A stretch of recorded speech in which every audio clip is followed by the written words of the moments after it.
Di dunia ini, bulan sedang mengalami mutasi yang akan menyebabkan suhu naik di atas 100 derajat. Permukaannya menjadi sangat panas hingga pembangkit listrik meledak karena panas tersebut. Kalian tidak bisa berjalan di luar selama lebih dari 20 detik tanpa pingsan, dan aspalnya begitu panas hingga jika kalian menyentuhnya, kalian akan meleleh. Dengan seluruh dunia yang tidak bisa meninggalkan rumah mereka, pasokan makanan telah menjadi komoditas yang paling berharga. Protagonis kita bertahan hidup selama 5 tahun bersama pacarnya. Namun, segera setelah persediaannya mulai habis, perempuan itu mengirim seorang pria untuk membunuhnya sebelum semuanya benar-benar ludes. Tapi sekarang, dia kembali ke masa 5 tahun sebelum semua itu dimulai. Dia memiliki kemampuan untuk menimbun makanan serta sumber daya, dan di kehidupan ini, dia akan mengumpulkan 3 triliun sumber daya dan bersumpah untuk menjadi orang yang paling kejam pada semua orang. Tapi saat ini, protagonis kita sedang berada di dalam bus di mana orang-orang sedang mendiskusikan bagaimana Gunung Fuji mengalami gempa bumi yang menewaskan puluhan orang, dan sekarang kota mereka juga sedang dievakuasi. Gadis berbaju merah muda ketat mengatakan mereka harus pergi begitu cepat sehingga dia bahkan tidak bisa membeli persediaan. Pria di sampingnya mengatakan semua persediaan dari kota sekitarnya menghilang secara misterius, dan pria lain, pria berambut cepat mengatakan hal yang sama terjadi di Danau Donan di kota Xiangen dan juga di gudang dahunan. Gadis itu ketakutan dan mengatakan semua ini pasti bernilai miliaran. Pada titik inilah protagonis kita dari belakang semua orang mengatakan bahwa itu sebenarnya bernilai triliunan, dan hilangnya begitu banyak persediaan ditambah semua bencana alam ini menunjukkan bahwa sesuatu sedang terjadi. Sangat baik untuk tetap waspada. Gadis itu bertanya kepadanya apakah ini akhir dunia, sementara pria berbaju hijau mengatakan dia bersemangat dan tidak sabar menunggu orang-orang diperlakukan secara setara. Tapi protagonis kita berpikir bahwa ketidaksetaraan hanya akan meningkat. Bahkan di akhir dunia pun tidak ada hari di mana kehidupan itu setara. Lagi pula, dia merasakannya sendiri di kehidupan masa lalunya. Dia hanyalah seorang pengantar barang biasa, sampai tiba-tiba kiamat dimulai dan gelombang panas menghantam seluruh bumi. Lempeng tektonik bergerak dan makhluk-makhluk yang tersembunyi di inti bumi muncul ke permukaan. Seluruh dunia berubah dalam semalam, dan di dunia baru ini, ada tatanan baru. Dalam masyarakat yang sangat kekurangan, bahkan persediaan sederhana seperti mie instan bernilai jutaan, dan sebuah sosis cukup untuk membeli bantuan apapun. Di dunia itu, semua orang melepaskan kewarasan mereka. Dan sekarang, setelah semua yang terjadi dalam hidupnya, dia terlahir kembali 1 bulan sebelum semuanya dimulai. Gadis berbaju merah muda itu mendekatinya dan mengatakan dia agak takut. Bisakah dia menenangkannya? Tapi dia pergi dan mengatakan ada hal-hal yang lebih penting untuk dilakukan, meninggalkannya dalam kebingungan. Di luar bus, dia bertanya-tanya, dalam kiamat, apa yang lebih penting? Tentu saja persediaan dan sumber daya. Di kehidupan masa lalunya, dia menghabiskan seluruh waktunya untuk mencarinya, tetapi kali ini dia akan bersiap lebih awal. Dia bekerja di Walmart ini, dan saat ini bosnya mengatakan gajinya akan dipotong. Dia mengatakan tidak apa-apa dan meminta maaf, mengingat bahwa pada kiamat pertama saat semuanya dimulai, bos tempat ini mengambil semua persediaan dan melarikan diri. Jadi sekarang, sebagai kompensasi, dia akan mengambil semuanya untuk dirinya sendiri. Dia kemudian membuka gudang dan sistem mulai mendeteksi semua persediaan di sekitar dan mengirimkannya ke ruang spasialnya, sebuah area luas dengan dimensi lebih dari 10.000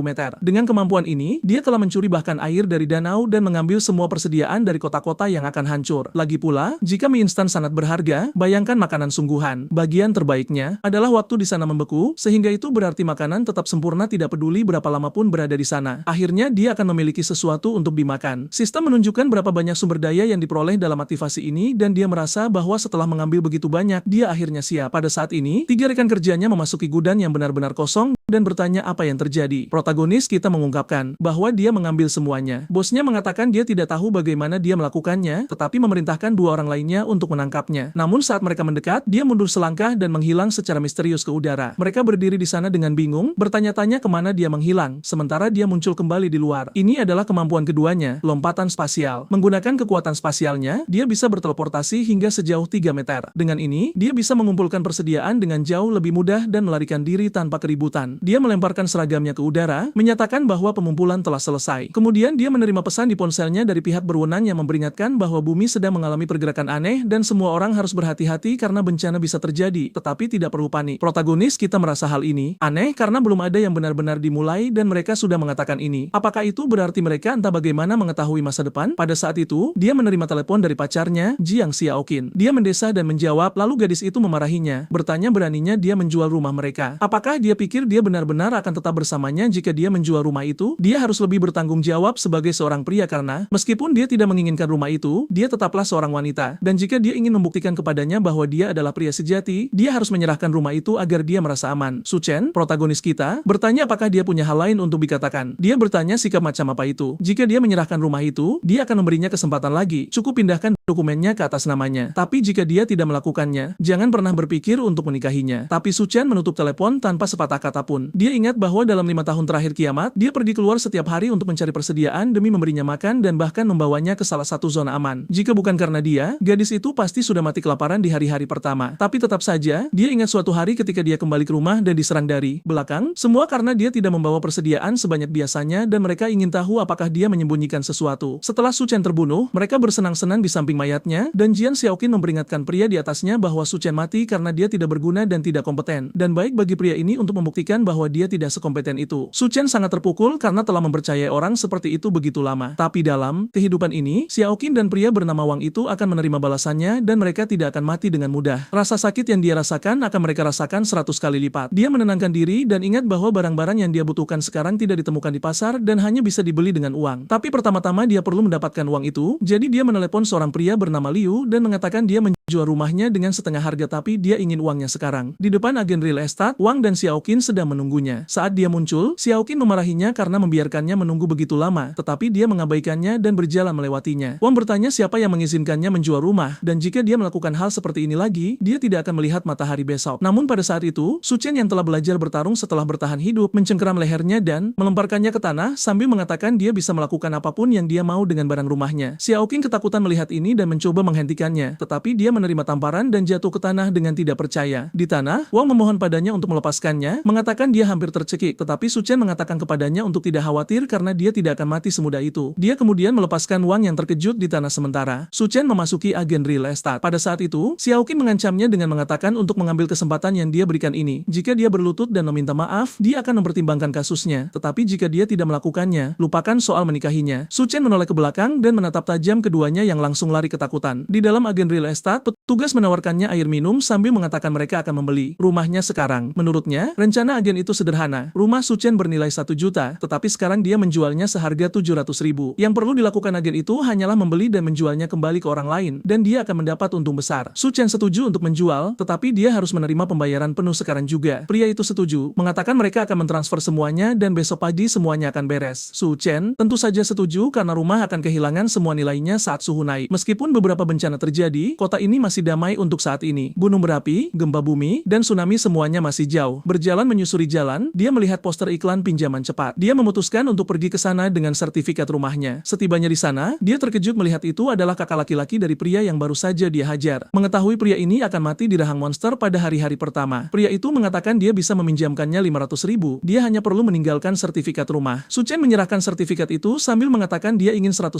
lagi dan berjanji akan memenangkan semuanya kembali di kasino dalam seminggu. Penjual itu senang mendengarnya dan berpikir anak ini pasti salah satu penjudi yang akan menjual. Bahkan kerabat mereka jika perlu. Dengan cara ini dia tidak akan bisa membayar. Kita akan menyita rumahnya dan dia masih akan memiliki banyak utang. Dengan begitu, pria itu setuju dan 600.000 lainnya ditransfer. Xiaoqin marah bersama Wang, mengatakan dia akan membayar harganya untuk ini saat mereka akan mengunjungi saudara laki-laki Wang dan Su Chen baru saja keluar dari sana. Mereka melihatnya. Wang ingin tahu apa yang dia lakukan di sini. Sudah, mencengkeram lehernya karena ketakutan, tetapi mereka memutuskan untuk mengikutinya. Su Chen ingat bahwa beberapa bangunan akan runtuh karena tsunami, tetapi hotel di kota hijau ini telah bertahan dari semua bencana hingga akhir. Dia tahu kamar presidential suite-nya dilengkapi dengan baik dan bahkan memiliki kolam renang. Mungkin itu tempat yang bagus untuk digunakan sebagai markas sementara. Bahkan di akhir zaman, tempat ini terus memiliki makanan untuk waktu yang lama. Dia kemudian disambut oleh pelayan bernama Liu Xinyu yang bertanya apa yang bisa dia lakukan untuknya. Su Chen mengatakan dia ingin 1000 meja untuk perjamuan yang membuatnya terkejut. Dia menawarkan beberapa pilihan meja, berpikir anak ini pasti anak orang yang sangat kaya. Dia mengatakan dia menginginkan meja yang harganya masing-masing 10.000 dan akan memberikan deposit sebesar 500.000. Ketika semuanya beres, dia akan melakukan sisa pembayarannya. Pelayan itu agak tidak percaya tetapi menyuruhnya untuk mengikutinya untuk melakukan pembayaran. Berpikir bahwa meskipun pembayaran ini mungkin tidak seberapa, seseorang yang dengan mudah menghabiskan 500.000 pasti punya lebih banyak uang untuk dibelanjakan, jadi yang terbaik adalah mempermudah prosesnya. Memasuki ruangan, dia bertanya apakah dia akan menikah. Dia mengiyakan dan mengatakan semua ini untuk pernikahan, dan dia juga menginginkan kamar presidential suite. Beberapa saat kemudian dia meninggalkan hotel dengan perasaan senang. Dia mendapatkan makanan senilai lebih dari 10 juta dengan menghabiskan 500.000 untuk deposit di muka, dan sisanya tidak penting karena saat kiamat dimulai, balok es yang dia miliki akan bernilai miliaran. Melihatnya pergi, pelayan itu berpikir siapapun yang menikahinya adalah gadis yang beruntung. Pada saat itu Xiaoqin muncul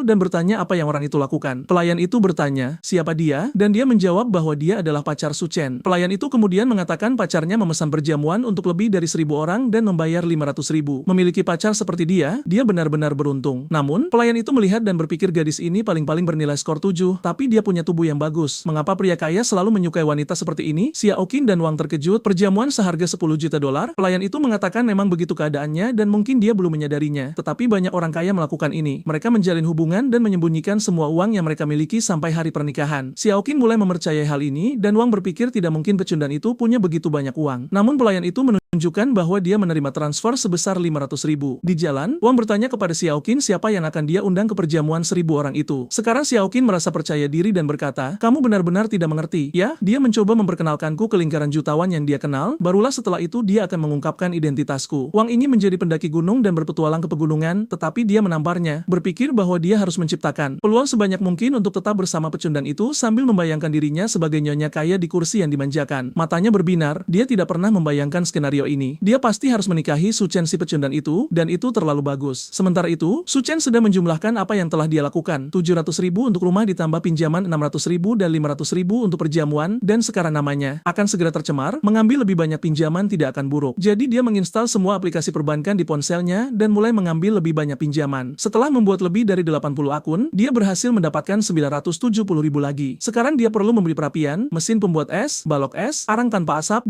dan beberapa hal lain yang tidak tersedia di pasar. Dengan jumlah uang yang dia miliki, membeli secara online dengan pengiriman cepat itu mudah. Barang-barang ini penting untuk bertahan hidup dari suhu dingin dan panas ekstrim yang akan terjadi. Dia kemudian memesan 2.000 ton arang tanpa asap dan juga menelepon pabrik es untuk membuat reservasi. Saat dia berjalan menyusuri jalan, seorang gadis memanggilnya. Dia adalah teman Xiao Qin dan mengatakan Xiao Qin merindukannya. Namun Su Chen tahu gadis ini tidak beritikat baik, dia selalu menjelek-jelekannya kepada semua orang. Jadi dia bertanya, merindukanku? Dia pasti merindukan rumahku, kan? Lena memandang Xiao Qin dan berkata Su Chen pasti sedang mengujinya dan dia harus menyadari betapa sedihnya dia dengan perilakunya. Xiao Qin kemudian bergegas ke Su Chen untuk meminta maaf dengan perasaan malu, bertanya apakah dia bisa menemaninya jalan-jalan. Dia merasa tidak enak badan dan dia sedih karena telah bertengkar dengannya kemarin, tapi Su Chen mengabaikannya dan menyuruhnya jalan-jalan sendiri. Xiao Qin mulai kehilangan kesabaran, mengatakan dia terlalu sombong, dan Lena berkata pria itu naik taksi. Sebaiknya mereka mengikutinya dan melihat apa yang dia rencanakan. Sementara itu, Su Chen tiba di pabrik es. Pria itu menerimanya dengan kagum karena dia masih sangat muda. Su Chen bertanya apakah 2.000 ton es layak konsumsi sudah siap dan pelayan itu mengatakan pabriknya tidak murah tetapi menjamin pengiriman yang sangat cepat. Dia hanya perlu membayar sebagian kecil dan mereka akan mengirimkan semuanya. Su Chen kemudian mentransfer 100.000 kepadanya dan penjual menginformasikan bahwa semuanya akan dikirim dalam 3 hari. Simpan uangnya. Pelayan itu bertanya mengapa dia butuh begitu banyak es. Apakah dia sedang menyelenggarakan acara? Jika dia mau, mereka bisa bekerja sama di masa depan dan harganya bisa dinegosiasikan. Su Chen mengatakan itu semua untuk acara amal dan pergi. Pada saat itu taksi lain berhenti dan penjual itu bersemangat, tetapi itu adalah Xiao Qin yang ingin tahu apa yang dilakukan pria yang baru saja pergi itu di sini. Dia bertanya karena dia adalah pacarnya. Penjual itu bingung. Apakah gadis ini sedang bermain detektif? Apa yang terjadi di sini? Dia bilang pria itu memesan es senilai 800.000. Mereka berdua terkejut. Es senilai 800.000? Sudah dipastikan dia memang seorang jutawan untuk melakukan hal seperti itu. Lena bertanya apakah dia memberitahu untuk apa dia menggunakan es sebanyak itu. Penjual itu berpikir dan ingat dia bilang akan menyumbangkannya untuk amal. Mereka berdua ketakutan tanpa mengerti alasannya. Adegan berpindah ke salah satu restoran termewah di kota. Di kehidupan masa lalunya, dia tidak pernah menikmati apapun sebelum semuanya hancur dan bahkan minum kopi saja adalah sebuah kemewahan. Melihat menu, dia melihat semuanya cukup mahal dan di halaman terakhir ada sesuatu seharga 17.000 dengan tanda tanya. Dia bertanya apa itu dan pelayan mengatakan itu adalah menu spesial yang dibuat oleh koki mereka. Su Chen mengatakan kedengarannya bagus dan memesannya. Dia ingat bahwa di kehidupan masa lalunya, beberapa makhluk bermutasi. Beberapa orang mengira itu adalah semacam perubahan biologis, tetapi baginya itu hanyalah makhluk yang beradaptasi dengan lingkungan baru. Pada saat itu, seorang gadis berambut merah muda datang mengantarkan pesanannya. Dia sangat menawan dan memperkenalkan dirinya sebagai koki restoran ini. Su Chen mengenalinya sebagai Chef Duan. Selama kiamat, dia dikenal sebagai koki neraka. Dia memiliki semacam kemampuan kuliner magis yang mengubah mayat menjadi sesuatu yang bisa dimakan, dan di dunia yang serba kekurangan, tidak ada yang bisa menahan godaan. Namun, hidangan yang dibuat dari makhluk mutasi selalu berakhir membunuh orang. Melihat ekspresinya, koki itu bertanya apakah menurutnya gadis cantik sepertinya akan meracuni makanannya. Lalu dia memberitahunya bahwa hidangan yang yang dia sajikan disebut kehidupan bermuka dua. Itu adalah hidangan daging dengan pengolahan berbeda di setiap sisinya. Su Chen mencobanya dan mengatakan itu benar-benar bernilai $17.000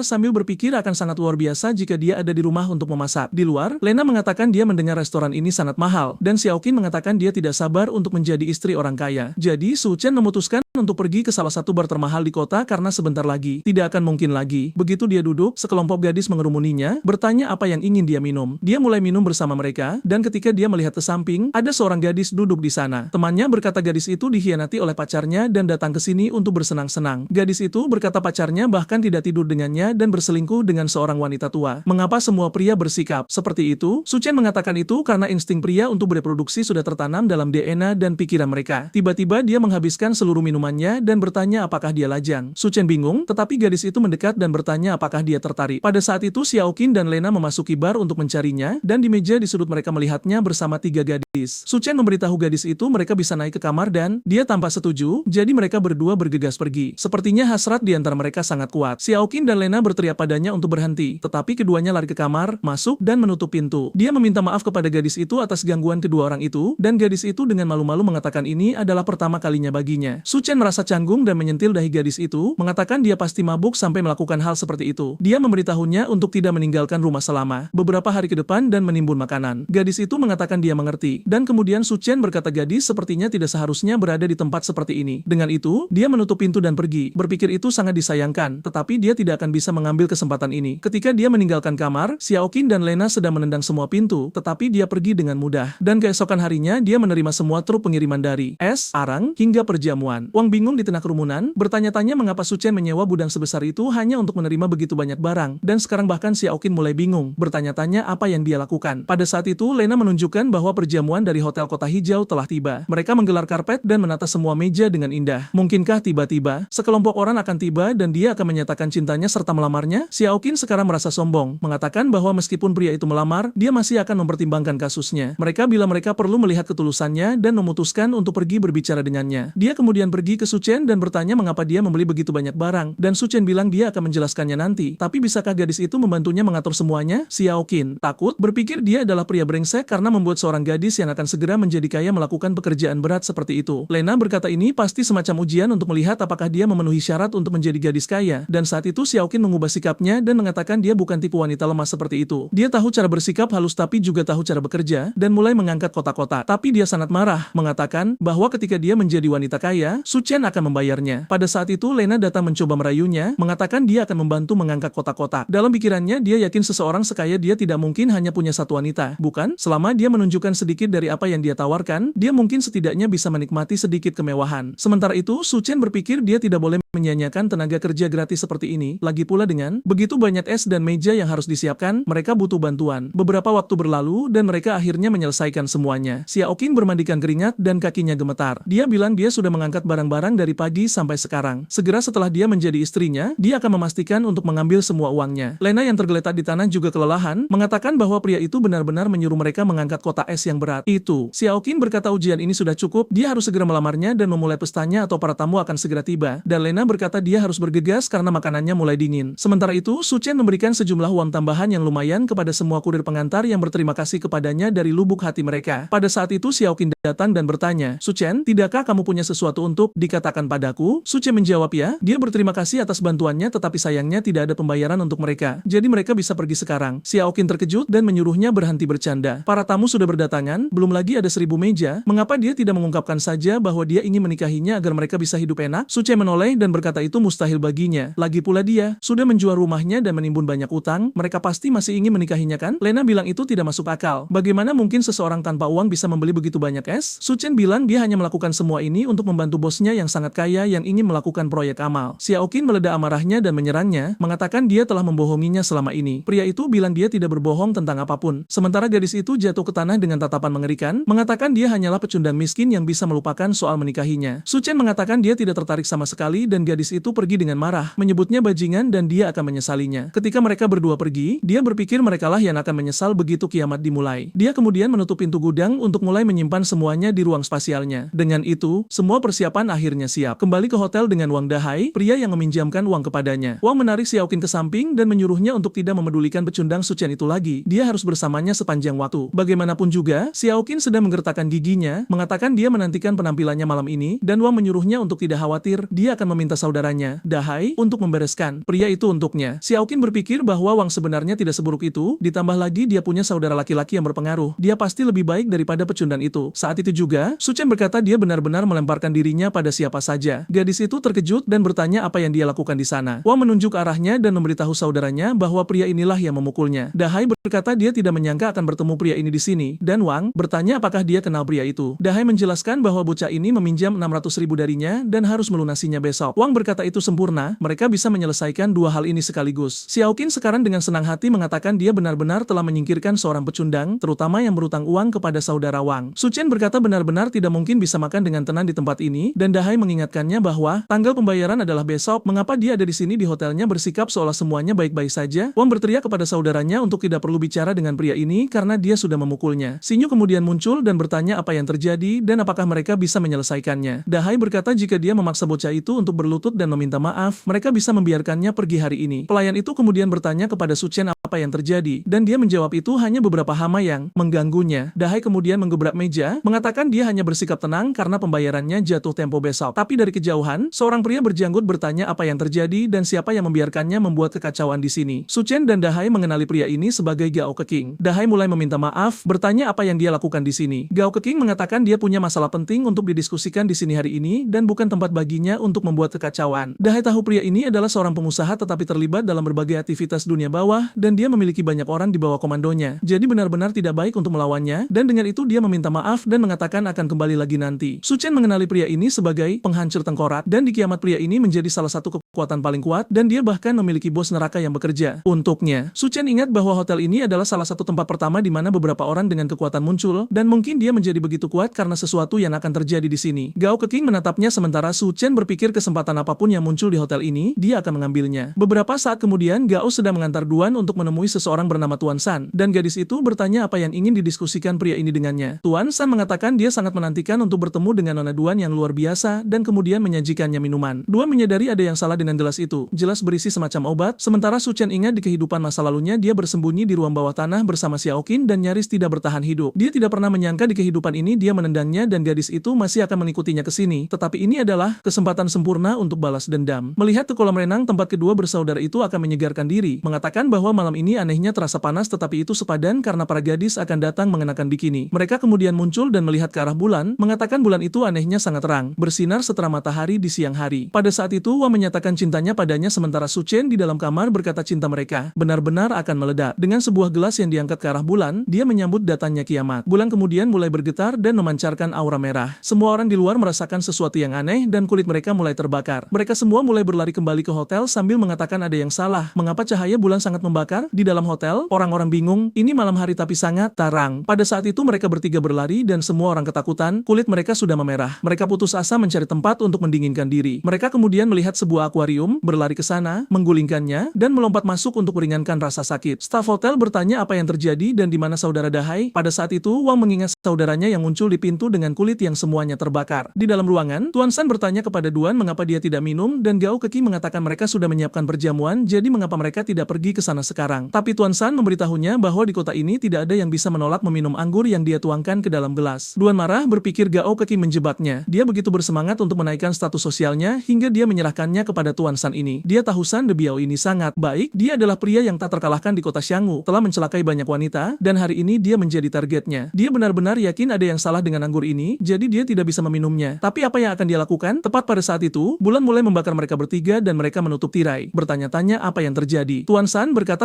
sebaiknya mereka turun untuk mengerti. Keadaannya lebih baik dan Duan merasa lega bisa keluar dari situasi itu. Di lobi, Xinyu mencoba menenangkan semua orang, mengatakan bahwa tim penyelamat pasti akan datang. Gao bertanya kepada salah satu anak buahnya apa yang terjadi. Dia menjelaskan bahwa tiba-tiba bulan bersinar merah dan suhu di luar naik lebih dari 70 derajat. Di berita mereka mengatakan banyak orang yang sudah terluka dan terbakar. Tuan San menelepon menteri dan meminta mereka mengirim seseorang untuk menjemputnya. Namun beberapa saat kemudian, dia memberitahu Gao bahwa sayangnya sepertinya mereka mengalami beberapa masalah dan tidak akan bisa datang. Sementara itu, Dahai sedang dalam kesakitan dengan seluruh kulitnya terbakar. Orang-orang mencoba mengoleskan beberapa salep luka bakar tetapi itu tidak cukup. Belum lagi dia perlu dibawa ke rumah sakit tetapi dengan suhu tinggi di luar, itu akan mustahil. Dia bilang dia akan menelepon teman untuk menjemputnya. Temannya menjawab telepon, mengatakan dia berada di antah-berantah tapi oke, dia akan datang. Begitu dia keluar dari garasi, dia melihat cuaca terlalu panas dan menjadi bingung. Panasnya begitu menyengat hingga ban mobilnya meledak. Dia keluar dari mobil, menelepon temannya untuk memberitahu dia akan terlambat dan melarikan diri. Namun sol sepatunya meleleh dan dia terpeleset dan jatuh ke tanah. Melihat ke samping, dia melihat orang lain tergeletak di sana, sudah menjadi mayat kering. Dia ketakutan dan mencoba bangun tanpa menyadari bahwa separuh wajahnya sudah menempel di aspal. Semua orang di hotel terkejut saat dia berteriak di telepon sementara semua ini sedang terjadi. Protagonis kita berada di kamarnya dengan suhu yang terkendali. Dia sedang tidur nyenyak di tempat tidur dan pengumuman pemerintah sudah mulai dibuat. Karena panas intens yang dipancarkan oleh bulan, suhu telah naik lebih dari 75